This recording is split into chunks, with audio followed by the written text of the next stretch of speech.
السلام علیکم ورحمۃ اللہ وبرکاتہ۔ میرے عزیزوں، میرے دوستوں، امید ہے آپ سبھی خیریت سے ہوں گے۔ تو آج ہم مفتی سلمان اظہری صاحب کی ویڈیو لے کے آئے ہیں۔ انشاءاللہ رمضان کے متعلق سے بہت چیز معلوم ہوں گے اور رمضان کے متعلق پوری ویڈیو ہے۔ اور کچھ لوگ یہ کہتے ہیں کہ روزہ جو رکھتے ہیں تو رزق بچانے کے چکر میں یہ لوگ روزہ رکھتے ہیں، ایسا نہیں ہے میرے عزیز، دیکھیں اس ویڈیو کو۔ ایک تفسیر میں بھی عرض کیا، بعض لوگوں کو ایسا لگتا ہے کہ رمضان میں لوڈ شیڈنگ ہوتی ہوگی، کچھ خزانہ خدا میں بچت کے لیے لوگوں کو بھوکا اور پیاسا رکھا جاتا ہے، کچھ رزق بچا لیا جائے۔ نادانو، اللہ رب العزت جو پوری کائنات کا رزاق حقیقی ہے، اسے کسی چیز کی کمی نہیں ہے۔ یہ روزے جو فرض کیے گئے خزانے میں بچت کے لیے نہیں، بلکہ ہمارے جسموں کی اور ہماری روحوں کی اصلاح کے لیے، ہماری روحوں کی اصلاح اور جسموں کی اصلاح کے لیے ہمیں تقویٰ ملے۔ میں آپ کو بتاتا ہوں، ایک سوال میں آپ سے پوچھتا ہوں، آج رمضان میں یہ بہت ضروری ہے، کیونکہ رمضان ہونے کے بعد بھی سب کو پتا ہے کہ چاند دکھتے ہی اللہ شیطانوں کو قید کر لیتا ہے، یہ سب کو پتا ہے۔ حدیث پاک میں بھی سرکش جنات اور شیطان دونوں قید ہو جاتے ہیں، ان کو قید کر دیا جاتا ہے، جب تک چاند نہیں دکھے گا یہ نہیں آئیں گے۔ لیکن جو 11 مہینے ہم بلیم ڈالتے تھے شیطان پر کہ ہم سے برائیاں ہو گئی، گناہ ہو گئی، کیوں؟ ارے شیطان ایسا کرا دیا، شیطان ویسا کرا دیا۔ اب رمضان میں کون کرا رہا ہے؟ شیطان تو ہے نہیں، پھر فجر میں سوتا کیوں ہے؟ بغیر نماز پڑھے ٹانگ پھیلائے ویسی نماز قضا کر رہے ہیں۔ کون سا شیطان تمہیں سلایا؟ ابھی تو شیطان ہے نہیں۔ ابھی بھی بہت سارے لوگ چوری کا کھانا نہیں چھوڑتے، بہت سارے لوگ جھوٹ، دغا، غیبت یہ رمضان میں بھی نہیں چھوڑتے ہیں۔ تو یہ ان کو کون سا شیطان کروا رہا ہے؟ کون سا شیطان یہ برائیاں کرواتا ہے؟ اس کے جواب کے لیے ایک چیز سمجھنا ضروری ہے۔ یہ بات تو مشہور ہے کہ ساری برائیاں شیطان کرواتا ہے، ابلیس کرواتا ہے نا؟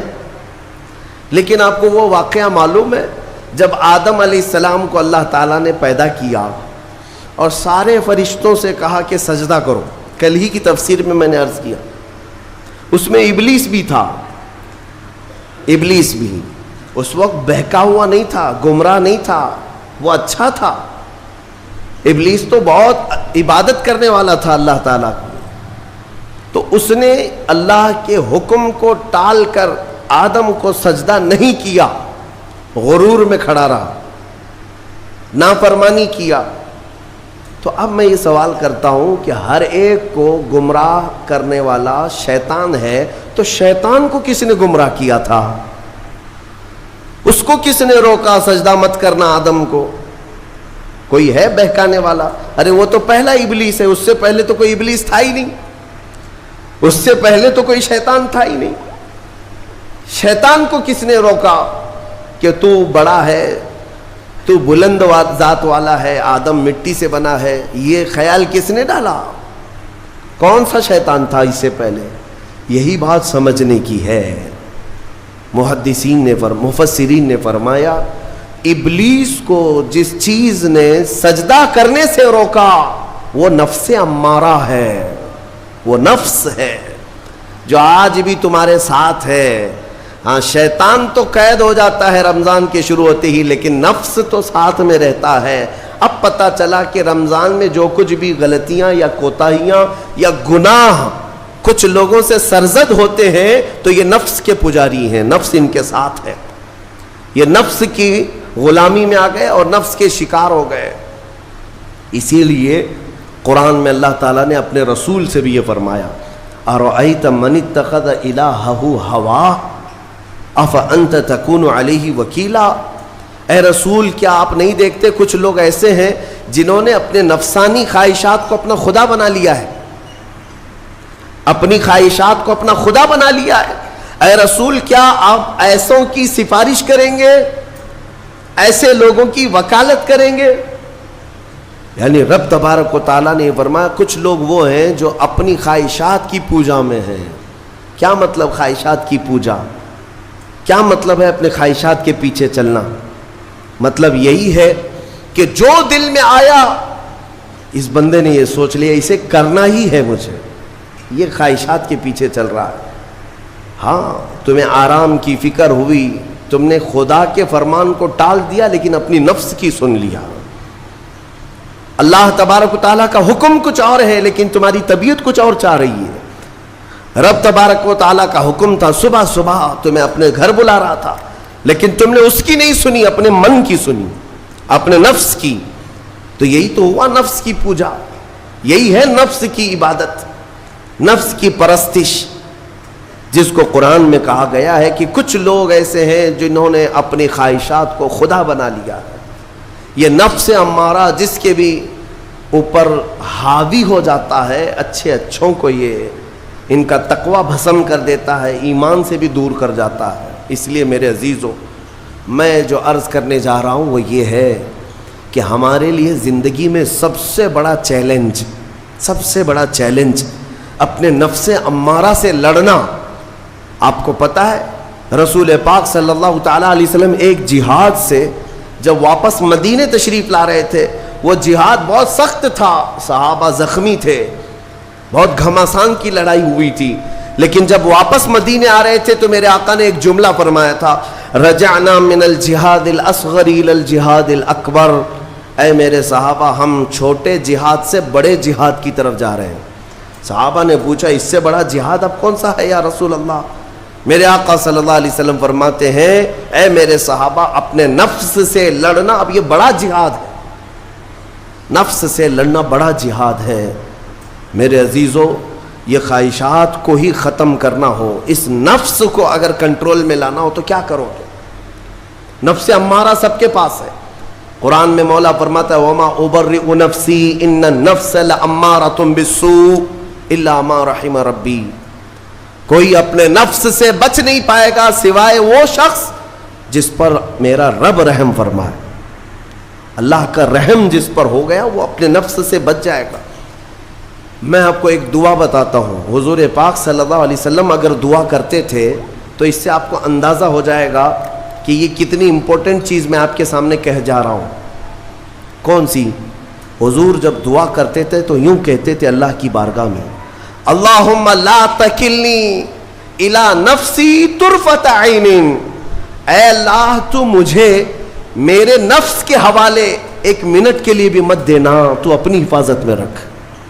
حضور جب یہ دعا کرتے تھے کہ مجھے میرے نفس کے حوالے ایک منٹ کے لیے، طرفۃ عین کہتے ہیں پلک جھپکنے کے برابر، اتنے ٹائم کے لیے بھی اے اللہ تو مجھے میرے نفس کے حوالے مت کرنا، تو اپنی حفاظت میں رکھ۔ سید الانبیاء جب یہ دعا کرتے ہیں تو اندازہ کرو اے مومنو، نفس کی تباہ کاریاں کیا کیا ہیں، یہ کتنوں کو ہلاک کر دیتا ہے، کتنوں کا عمل ضائع کرتا ہے، کتنوں کا ایمان ختم کرتا ہے۔ اب میں جو بات کہہ رہا ہوں وہ یہ توجہ سے سنو، یہ نفس امارہ جس نے شیطان کو بھی گمراہ کیا، شیطان کو بھی بہکا دیا، یہ نفس آدم کو سجدہ نہ کرنے کا جو غرور پیدا کیا، یہی نفس امارہ تھا۔ اس نفس امارہ کو اگر کوئی کنٹرول کرا سکتا ہے تو وہ ماہ رمضان المبارک، بس یہی ہے رمضان کی فضیلت۔ رمضان المبارک اس لیے تمہیں دیا گیا کہ بڑی بڑی طاقتیں تمہارے نفس کو قابو میں نہیں کر پائیں گی، لیکن رمضان کے روزے تمہیں کنٹرول میں لے آئیں گے، کنٹرول میں لائیں گے۔ اب سمجھ میں آیا کہ روزے کیوں رکھائے جا رہے ہیں؟ ارے گرمیوں کی شدت ہے، ادھر حلق سوکھا جا رہا ہے، پیٹ پیٹ سے لگ جاتا ہے۔ ان لوگوں کو پوچھو روزہ کیسا ہوتا ہے جو مزدوری کرتے ہیں، ان لوگوں سے پوچھو جو دن بھر کام کاج کرتے ہیں۔ میرے عزیزوں، روزے رکھنے کے بعد کیا رب تبارک و تعالی کسی کو اس کی طاقت سے زیادہ تکلیف دینا چاہتا ہے؟ نہیں میرے عزیزوں، وہ رحمان ہے۔ اس نے جب تمہیں ماں کے پیٹ میں 9 مہینے رزق دیا تو کیا کائنات میں نہیں دے گا؟ تمہیں ماں کے پیٹ میں بھی رزق دیتا رہا۔ تم جب دنیا میں آئے، تمہارے ماں کے سینے میں خون سے دودھ کس نے بنایا؟ تمہارے رزق کا انتظام کرنے والا وہ خدا اگر تمہیں حکم دیتا ہے کہ صبح سے لے کر شام تک بھوکے رہو تو یہ اس کا ظلم نہیں بلکہ یہ عین کرم ہے، اللہ تبارک و تعالیٰ کا رحم ہے تم پر۔ کہ وہ مولا ہماری اصلاح چاہتا ہے کہ ہمارے اندر تقوی آ جائے، جسم میں بھی اور روح میں بھی۔ اب ایک اور بات میں آپ کو بتا دوں، میں نے ایک بات پڑھی تھی نفس کے متعلق، یہ نفس امارہ، اسی لیے امام غزالی رحمۃ اللہ تعالی علیہ نے فرمایا اللہ کی جو مخلوق ہے وہ 3 طرح کی ہے، ایک فرشتے، دوسرے انسان، تیسرے جانور۔ یہ 3 الگ الگ قسم کی مخلوق ہیں، کیونکہ اللہ تعالیٰ نے تینوں کو جو چیزیں دی ہیں ان میں فرق ہے۔ فرشتوں کو اللہ نے عقل دیا ہے، نفس نہیں ہے۔ نفس، شہوت، برائی کرنے کی خواہش فرشتوں کے اندر ہے ہی نہیں، وہ سوچ بھی نہیں سکتے برائی کرنے کا۔ فرشتوں کو اللہ نے عقل دیا ہے، اور عقل عزت والی چیز ہے۔ اور جانوروں کو اللہ نے نفس دیا ہے، عقل نہیں، عقل والے نہیں ہیں جانور، عقل والے نہیں، لیکن نفس ہے، شہوت ہے، شہوت بھی ہے، نفس بھی۔ لیکن انسان ایک ایسی مخلوق ہے جسے اللہ نے عقل بھی دیا ہے، نفس بھی دیا۔ مطلب یہ ہے کہ تمہیں اللہ نے ایک چیز فرشتوں والی دی ہے، ایک چیز جانوروں والی بھی دی ہے، دونوں تمہارے اندر ہے، عقل بھی ہے، نفس بھی ہے۔ لیکن امام غزالی فرماتے ہیں توجہ، جو بندہ نفس ہونے کے باوجود گناہوں سے اپنے آپ کو بچا لیا، وہ بندہ فرشتوں سے بھی افضل ہے۔ کیوں؟ فرشتے اس لیے بچے ہوئے ہیں کہ ان کے پاس نفس ہے ہی نہیں، اور تم بچ رہے ہو تو کمال کی بات ہے، نفس ہوتے ہوئے بھی گناہ سے بچ گیا تو اس انسان کا مقام فرشتوں سے بھی اعلیٰ ہے۔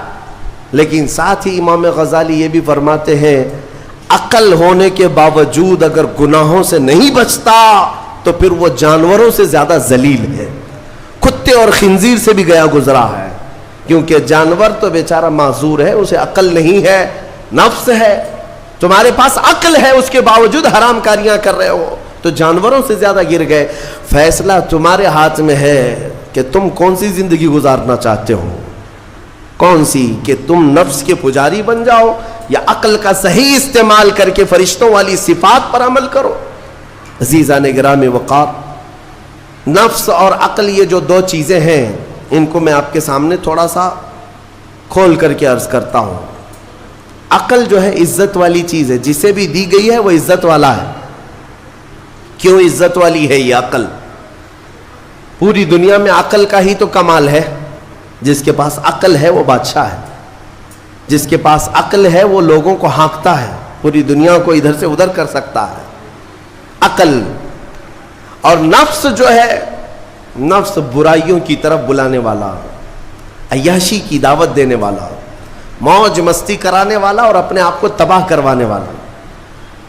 اچھے بھلے نوجوان، 25 سال کی کڑیل جوانی ہے، کون ہے جو انہیں نشے کے اڈے پر لے جاتا ہے؟ کون ہے جو ان کو تباہ و برباد کرتا ہے؟ نوجوان کو اچھی طرح سے معلوم ہے کہ میں کوکین، افیون، ہیروئن لوں گا تو میرے جسم کے ساتھ کیا ہوگا، اسے معلوم ہے، لیکن اس کے باوجود عیاشی کروانا یہ نفس کی عادت ہے۔ کسی کے اوپر نفس غالب آتا ہے، کسی کے اوپر عقل غالب آتی ہے۔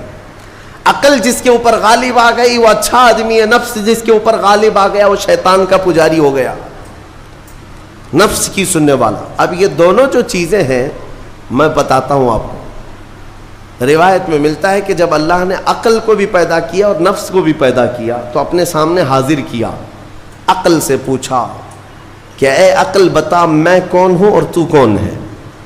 عقل نے کہا یا ربی انا عبدک وانت ربی، اے اللہ میں تیرا بندہ ہوں اور تو میرا رب ہے۔ عقل نے کیا کہا؟ میں تیرا بندہ ہوں اور تو میرا رب ہے۔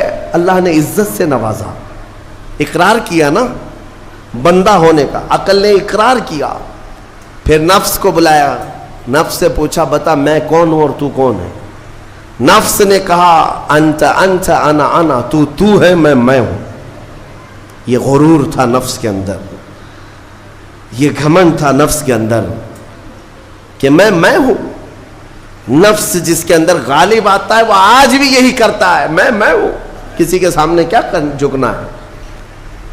تو حکم ہوا کہ اس نفس کو 100 سال جلایا جائے. 100